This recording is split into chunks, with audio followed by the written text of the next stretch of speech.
Now, the Center for Democracy and Development says rising insecurity, misinformation, money politics and religion may frustrate the outcome of the 2023 national elections.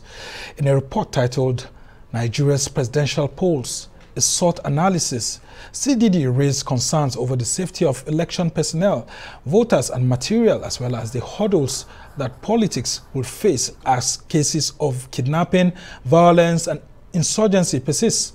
Noting that the 2023 national election is a significant logistical operation, CDD said there are worries about reaching the over 176,000 polling units, which will require the recruitment and training of close to 1.5 million polling and security officials. Well, to discuss this further, we have the Director of the Center for Democracy and Development, IDAYAT HASSAN, joining us right here in Abuja, and a security protection analyst in UK and Africa, FEMI Aratokun-ALE, who is joining us from London, all here. Thank you for joining us. So good to have you here again, IDAYAT. Let's talk about this report, which has raised some very, very significant issues. I mean, if we're having about 1.5 million personnel, that logistics, you have said, is greater than the entire population of the Nigerian military, and there's a likelihood of a logistics nightmare occurring. Tell us how the electoral body is receiving support from CSOs like you to ensure that we have smooth elections. Oh, thank you very much, Samna. I think this is a stakeholders affair. It's not just about INEC, it includes the civil society, the political parties, because everybody will actually be affected with the insecurity, assuming it continues to prevail ahead of these elections. And I think there are critical issues for us at the CDD. Ours is actually to provide critical analysis of what the challenges are, what to expect, and to profile options on how this can actually be redeemed or redressed by INEC and other stakeholders ahead of the 2023 general elections. And I'm quoting from your report now. It says that religion is likely to feature prominently in debates following the APC's decision to run a Muslim-Muslim ticket. Renewed youth engagement in politics will feature of a feature of the voter registration period could also be transformative and favor Obi. Money will continue to play a huge role in determining who emerges the winner if the presidential primaries and recent gubernatorial elections offer any lesson. And finally, you said online campaigns will be more fiercely fought than ever, with attacks aimed at boosting candidates, attacking opponents, and undermining INEC, likely to be accentuated in social media in the run-up to, and of course, after the election. These are very, very strong words. How did you reach such a conclusion on especially the candidates? When you talk about Peter Obi there, you talk about the APC's Muslim-Muslim ticket there and all of that.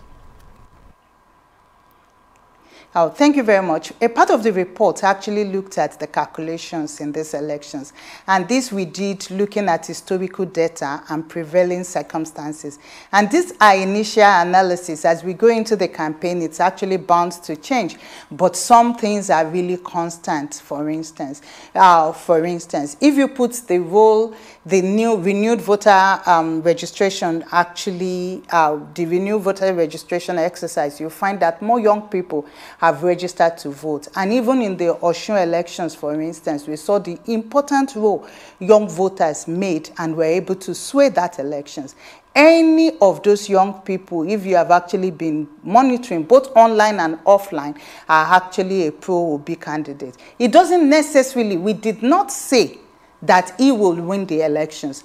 But this is transformative, as they are actually likely to vote for him and strengthen the amount of votes he will likely get in the 2023 general elections.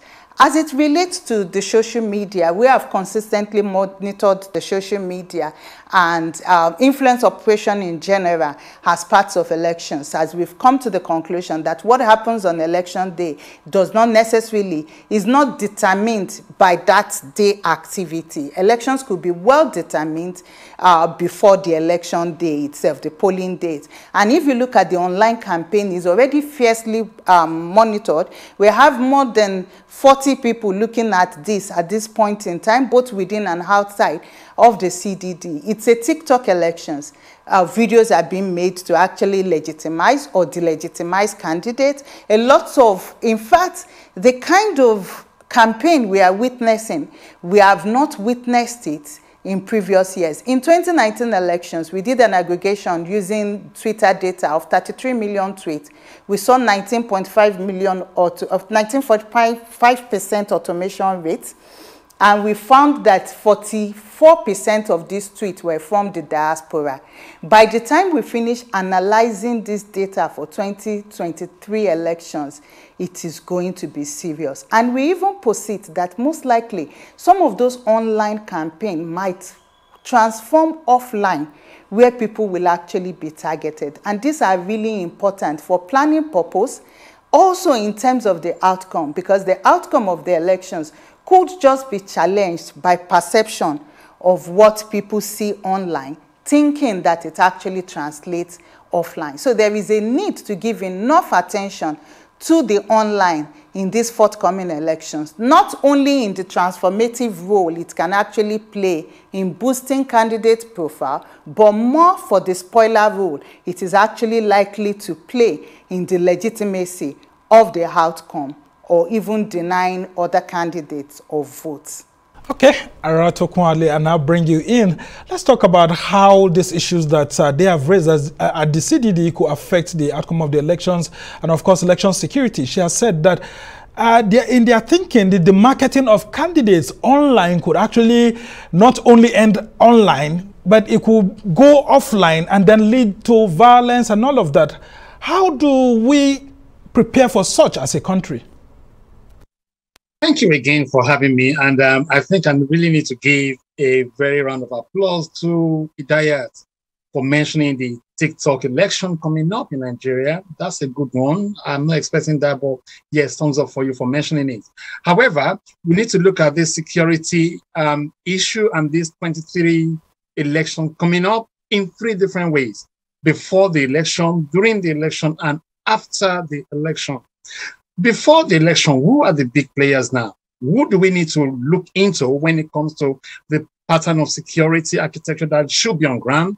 We have the police that are not well funded. We have the civil defense that are not in synergy with the police.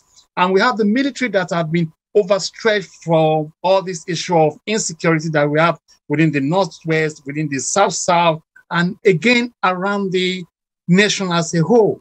So we have these tiers coming up. Then again, we have all this banditry issue. We have the kidnapping going on, and we have the Christian, Muslim, and all other religion crisis that will be brewing. The question is this: what is INEC going to be doing with CDD? And what is INEC going to be doing with the federal government? And how do they play a part in ensuring that we have security, peace, and non-volatile situation during, after the election? Is key and is paramount. Don't let us forget, we have the students that have been displaced already now. They are meant to be in school. They are never in school. They have registered to vote. Now, you ask me where they registered in their respective residential places. Now, a thing can play a part over here, maybe like a swing, or maybe election tricky things can happen that, okay, let us send schools back again. Let us send students back to school. That simply means voting activities will definitely be disrupted. So students might probably be furious that, oh, I want to go back home to go and vote.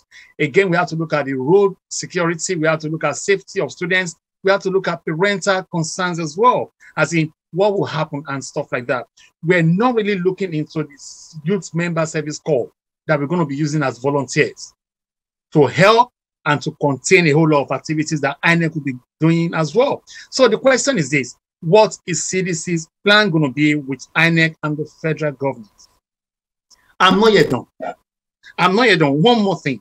Are we actually looking into the insurance of life insurance for our security officers that will be protecting our VIPs during the election, the politicians and everybody, even the COP members? Are we actually looking into what sort of life insurance do we want to have for them for this election? Because in the past, they've had so much and nothing has been given back.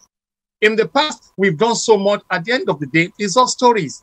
Now, a lot of people are wised up and they are now looking into how things are going to unfold. Who do we follow? How do we do it? Again, an angry man is an hungry man, an hungry man is an angry man.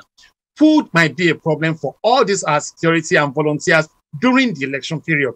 Who is going to be catering for their welfare in terms of fooding and of drinks and whatsoever they will be having? Again, we have so much of insecurity in some local governments. Yeah, you have raised a very critical position point there, and I want to bring IDAYAT back into the conversation.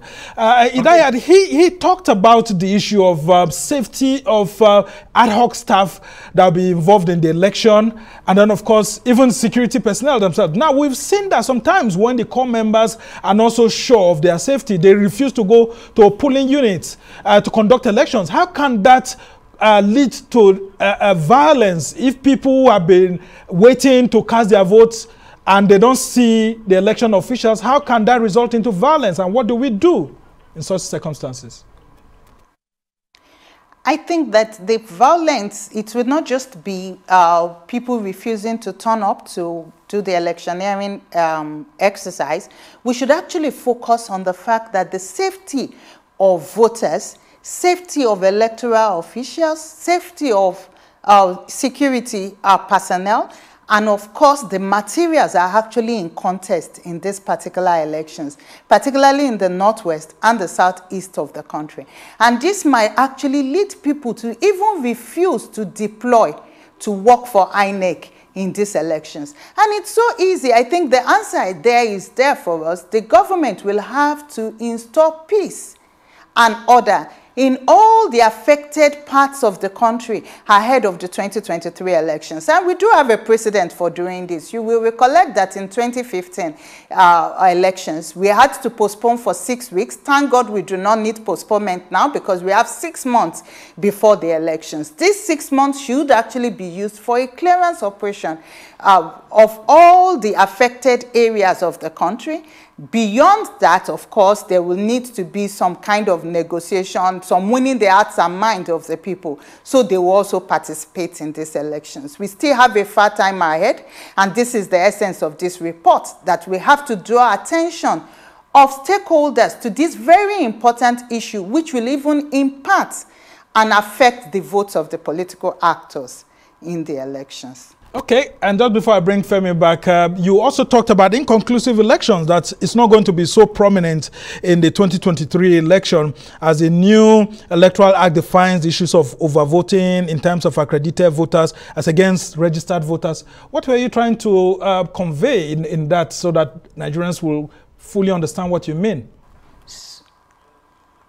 I think in previous elections, emphasis has been on the total registered number. So if, for instance, 6,000, there is, you say 6,000 and it's only 250,000 are registered voters.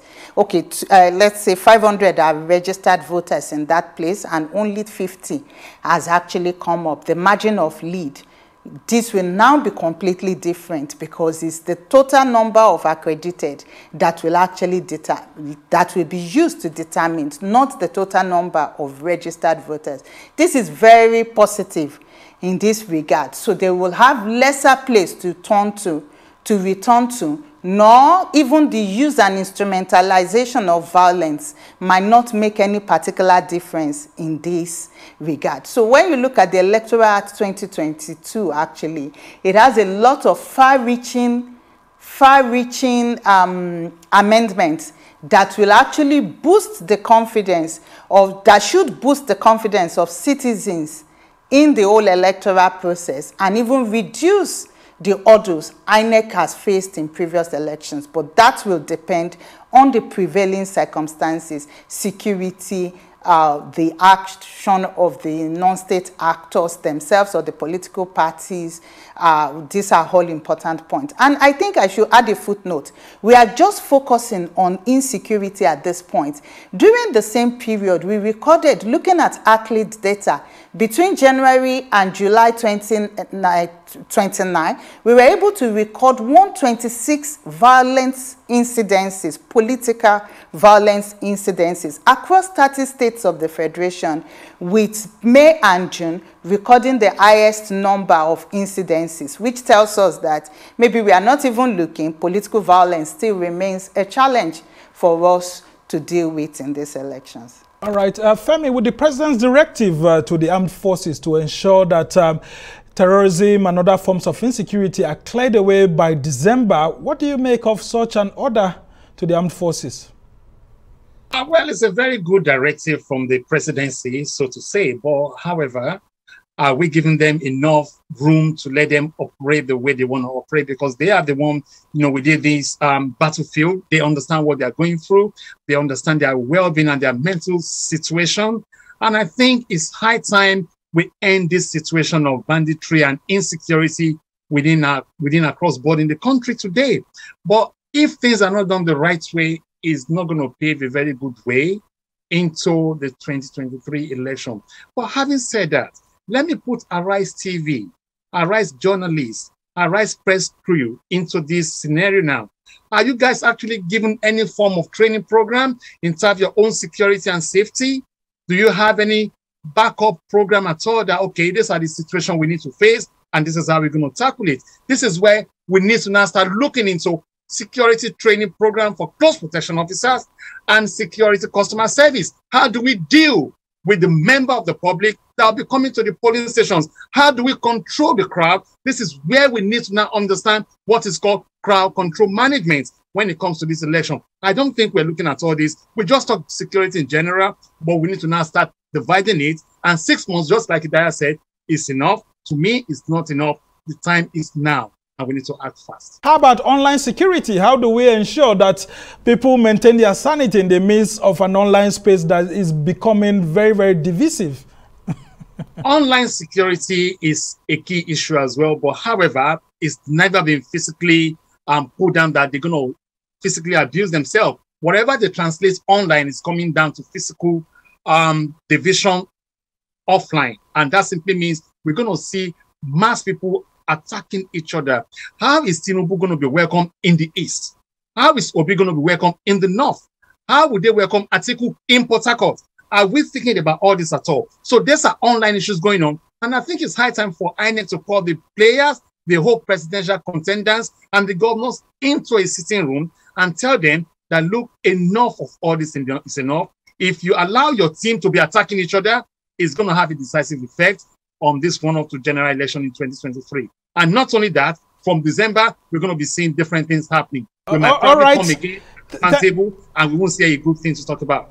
Thank you so much, Femi. But Idaya, just before we go, very quickly, I just want you to react to that. I mean, how difficult it may be for Obi to campaign in the north, or for Atiku to campaign in Rivers State, or for Tinubu to campaign in the east. I mean, he has laid that very, very strong point, and it's something that we all should be thinking about in the face of all those online brickbats. I think that these are real issues, but there will be security provided, and I am not really worried about that, because don't also forget that in each of these states there are party stalwarts. So Tinubu going to Southeast, in Ebonyi they have a governor, in Imo they have a governor. It might actually be the turnout. Do not forget that when President Buhari was going to pay a state visit to Imo, we were all worried about the ability of it to actually spike violence. Instead, what they did was they decided to enforce like a sit-at-home kind of thing for that day. So we will see them campaigning here, but the online campaign will be very divisive and will further help in terms of expanding, or how do you call it, this social cohesion, national cohesion that we are actually facing at this point. And that accountability falls on the social media to do what they did with the likes of President Trump in Nigeria. All right. What a way to end the program. We must thank you for that very strong point. And of course, politicians who stoke violence should be punished, including by the social media operators. That's what you're saying. And of course, I think it's a very strong point there. We must thank you so much. IDAYAT Hassan is the director of the Center for Democracy and Development that has put out this very great report for Nigerians to consider, including the federal government. And of course, we've had security protection analyst in UK, and of course, who is also present in Africa at times, FEMI Aratokun-ALE, joining us from London. We must thank you immensely for helping us to provide these perspectives. We hope to have you some other time. Thank you so much. Well, that's how it's been for this edition of the Arise interview. Do join us again tomorrow from me and the entire team here in Abuja. Goodbye and thank you for watching. I'm Somna Sambo.